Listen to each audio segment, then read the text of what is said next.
Personne ne s'attendait à une telle intensité. En quelques heures seulement, des pluies exceptionnelles ont provoqué d'importantes inondations dans plusieurs quartiers de Lomé. Pour de nombreuses familles, le quotidien a brutalement basculé. Après les fortes pluies qu'il y a eu, on a été vraiment inondés.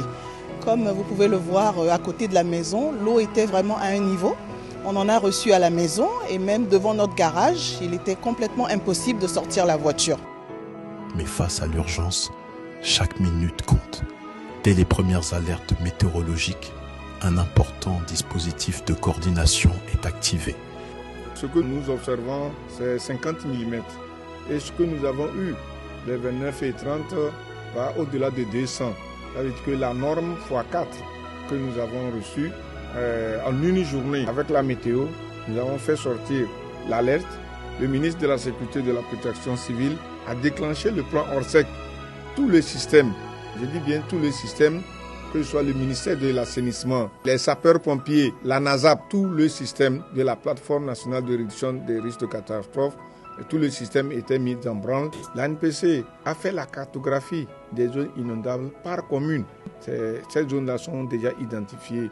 Nous l'avons fait et il y a un guide qu'on a remis aux élus locaux, ce qu'ils doivent faire avant, pendant et après les cas d'inondation. Nous saluons le gouvernement qui cette année a mis tous les moyens comme chaque année à la disposition de la NPC pour coordonner le plan de préparation et de réponse.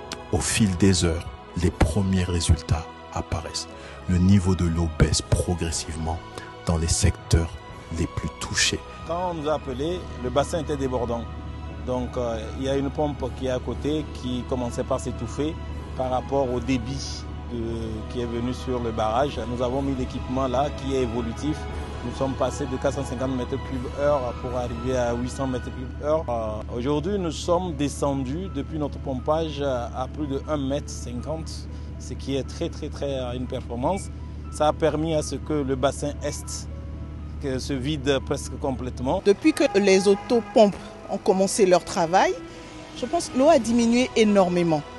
Et aujourd'hui, ça commence à drainer aussi dans la maison. Aujourd'hui, on peut voir apparaître le sol, alors qu'il y a quelques jours, c'était carrément, je dirais, beaucoup d'eau là-bas. Donc je voudrais dire vraiment merci. Merci pour cette initiative du gouvernement.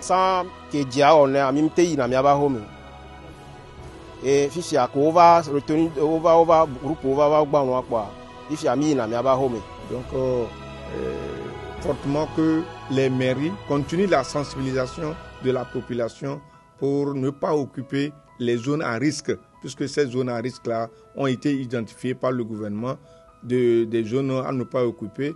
Il faut que la culture du risque soit intensifiée au niveau des populations.